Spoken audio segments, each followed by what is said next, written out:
اعوذ باللہ من الشیطان الرجیم بسم اللہ الرحمن الرحیم۔ السلام علیکم، امید ہے کہ آپ سب خیریت سے ہوں گے۔ اللہ تبارک تعالیٰ آپ سب کو خوش رکھے، آباد رکھے۔ آج میں آپ کو ارکان اسلام میں سے جو اہم رکن ہے وہ ہے نماز۔ اب عورتوں کی نماز کا طریقہ کیا ہے، سنت طریقہ کیا ہے، وہ کس طرح نماز ادا کریں کہ ان کی نماز اللہ تبارک تعالیٰ کی بارگاہ میں قبول ہو جائے۔ سب سے پہلے نماز میں قبلہ رو ہو کر کھڑے ہونا ہے، جیسا کہ اللہ تعالیٰ کا ارشاد گرامی ہے سورۃ بقرہ میں آیت نمبر 144۔ پس پھیر لیجیے اپنے چہروں کو مسجد حرام کی طرف، اور اے مسلمانوں تم جہاں کہیں بھی ہو اپنے چہروں کو اس کی طرف پھیر لو۔ اس کے بعد ہے نیت کرنا۔ اصل نیت تو یہ ہے کہ دل کا ارادہ ہی کا نام کافی ہے، لیکن زبان سے بھی کر لی جائے تو بھی جائز ہے، کیونکہ اس سے دل اور زبان دونوں میں مطابقت پیدا ہو جاتی ہے۔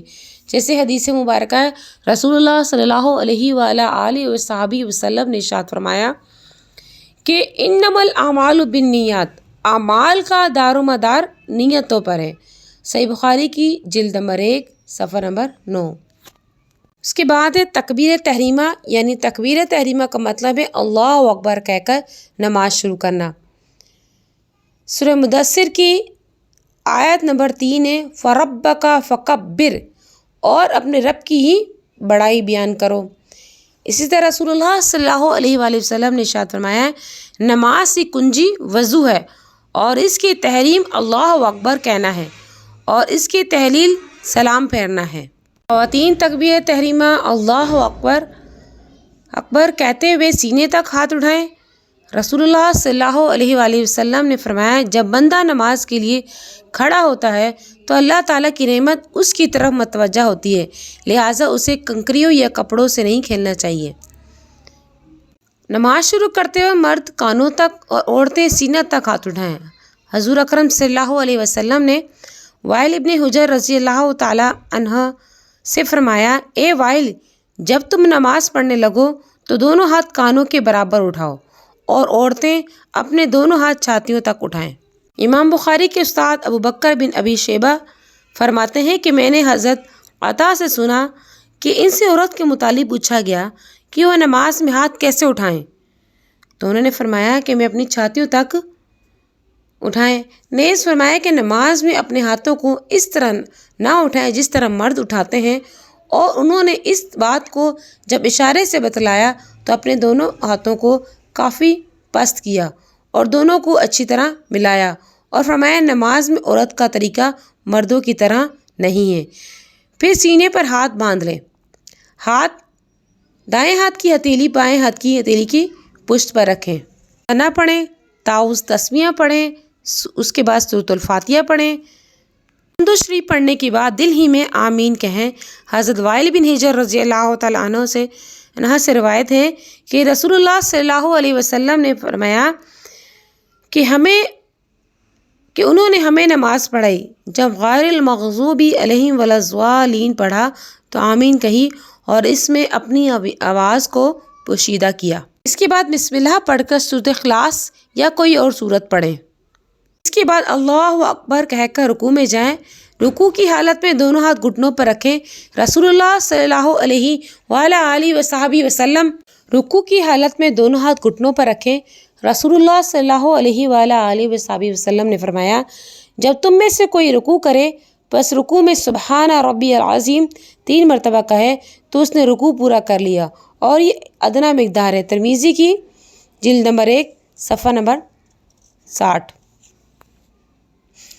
رکوع میں دونوں ہاتھوں کی انگلیوں کو ملا کر گھٹنوں پہ رکھیں، اور دونوں بازو پہلو سے خوب ملا رکھیں، دونوں پاؤں کے ٹخنے ملا لیں۔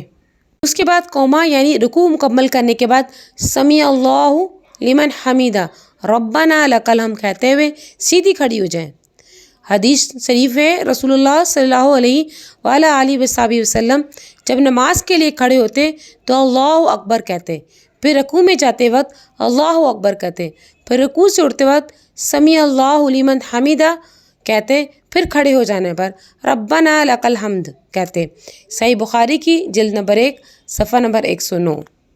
جب اچھی طرح سیدھی کھڑی ہو جائیں تو پھر اللہ اکبر کہتے ہوئے سجدے میں جائیں اور 3 مرتبہ تسبیح پڑھیں. سبحان ربی الاعلی. اللہ اکبر کہتے ہوئے سجدے سے سر اٹھائیں. پہلے پیشانی، پھر ناک، پھر دونوں ہاتھ اطمینان کے ساتھ بیٹھ جائیں. خواتین کی عفت و عصمت کی پاسداری اور ان کی پردہ داری کے پیش نظر سجدہ کرنے کا جو طریقہ شریعت میں تجویز فرمایا ہے وہ مردوں سے مختلف ہے. ایک روایت میں رسول اللہ صلی اللہ علیہ وسلم 2 عورتوں کے پاس سے گزرے جو نماز پڑھ رہی تھیں. آپ نے انہیں دیکھا کہ فرمایا کہ جب تم سجدہ کرو تو اپنے جسم کے بعض حصوں کو زمین سے چمٹا دو، اس لیے کہ اس میں عورت مرد کی مانند نہیں ہے. ابو داؤد شریف کی روایت ہے جلد نمبر 3 صفحہ نمبر 19.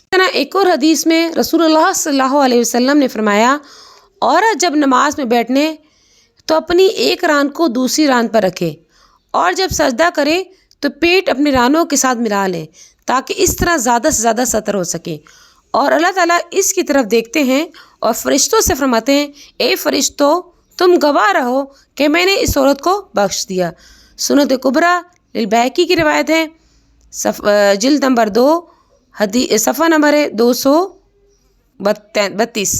سیدنا عبدالسعید خدری رضی اللہ تعالیٰ عنہ سے روایت ہے کہ رسول اللہ صلی اللہ علیہ وسلم مردوں کو حکم دیتے تھے خوب کھل کر سجدہ کرو اور خواتین کو حکم فرماتے تھے خوب سمٹ کر سجدہ کرو. سجدے سے اٹھ کر مرد بائیں پاؤں پر بیٹھیں اور دایاں کھڑا رکھیں. خواتین بائیں سرین کے بل بیٹھیں اور دونوں پاؤں دائیں طرف نکال دیں. اس طرح داہنی ران بائیں ران پر آ جائے گی اور دائیں پنڈلی بائیں پنڈلی پر. شافعی فرماتے ہیں خواتین کے لیے پسندیدہ عمل یہی ہے کہ سجدہ سمٹ کر کریں کیونکہ یہ زیادہ باعث ستر ہے اور ساری نماز میں ستر کا اہتمام کریں. یہ طریقہ حضور اکرم صلی اللہ علیہ وسلم کے عہد مبارک سے آج تک امت میں متفق علیہ اور عملاً متواتر ہے. دوبارہ اللہ اکبر کہہ کر دوسرے سجدے میں جائیں. کم سے کم 3 مرتبہ سبحان ربی الاعلی کہیں. پھر اللہ اکبر کہتے ہوئے دوسری رکعت کے لیے کھڑی ہو جائیں لیکن زمین پر ہاتھ ٹیک کر نہ اٹھیں اور نہ ہی دوسری رکعت کے لیے اٹھنے سے پہلے بیٹھیں. رسول اللہ صلی اللہ علیہ وسلم نے فرمایا جب 2 سجدوں کے درمیان بیٹھیں تو اس طرح تسلی سے بیٹھے کہ تمام ہڈیاں اپنی جگہ لوٹ آئیں، یعنی بالکل اطمینان سے بیٹھیں. ابو داؤد شریف کی روایت ہے جلد نمبر 1 صفحہ نمبر 63. رکوع کے بعد سیدھا کھڑا ہونا تاکہ کمر سیدھی ہو جائے اور ایک سجدے کے بعد اس طرح اطمینان سے بیٹھنا کہ کمر سیدھی ہو جائے انتہائی ضروری ہے. رسول اللہ صلی اللہ علیہ وسلم نے فرمایا اس کی تاکید فرمائی ہے اور ایسا نہ کرنے والوں کو کی نماز کو باطل قرار دیا ہے. رکعت بھی پہلی رکعت کی طرح ادا کی جائے گی، البتہ دوسری رکعت میں ثنا اور تعوذ نہیں ہے جیسے کہ حدیث شریف میں ہے. رسول اللہ صلی اللہ علیہ وآلہ وسلم جب دوسری رکعت کے لیے اٹھتے تھے تو الحمدللہ رب العالمین سے قرات شروع فرماتے تھے اور ثنا وغیرہ کے لیے خاموشی اختیار نہیں فرماتے تھے. اس صورت میں بھی فاتحہ کے ساتھ کوئی صورت ملانا ضروری ہے. دوسری رکعت پوری کر لیں تو قعدہ کریں، یعنی دونوں پاؤں داہنی جانب نکال کر بیٹھ جائیں اور دونوں ہاتھ دونوں رانوں پر رکھ لیں.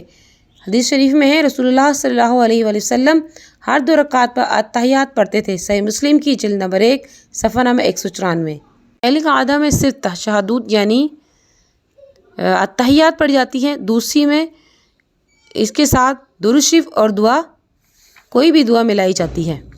تحیات میں لا الہ پڑھتے وقت شہادت والی انگلی سے اشارہ کریں اور لا الا اللہ پڑھتے وقت انگلی جھکا دیں. آخر قعدہ میں پہلے اتحیات و تشہد پڑھیں، اس کے بعد درود شریف پڑھیں اور پھر اس کے بعد کوئی بھی دعا پڑھ لیں. اللہم انی اعوذ بک من عذاب القبر واعوذ بک من فتنۃ المسیح الدجال واعوذ بک من فتنۃ المحیا والممات، یہ دعا پڑھ لیں. پھر اس کے بعد پہلے دائیں طرف سلام پھیریں، پھر بائیں طرف سلام پھیریں، السلام علیکم ورحمۃ اللہ، پھر بائیں طرف سلام پھیر کر کہیں السلام علیکم ورحمۃ اللہ. حدیث شریف میں رسول اللہ صلی اللہ علیہ وآلہ وسلم جب سلام پھیرتے تو پہلے چہرہ مبارک پوری طرح دائیں پھر بائیں کرتے یہاں تک کہ آپ کے رخسار مبارک کی سفیدی نظر آنے لگتی تھی. صحیح مسلم کی جلد نمبر 1 حدیث نمبر 194۔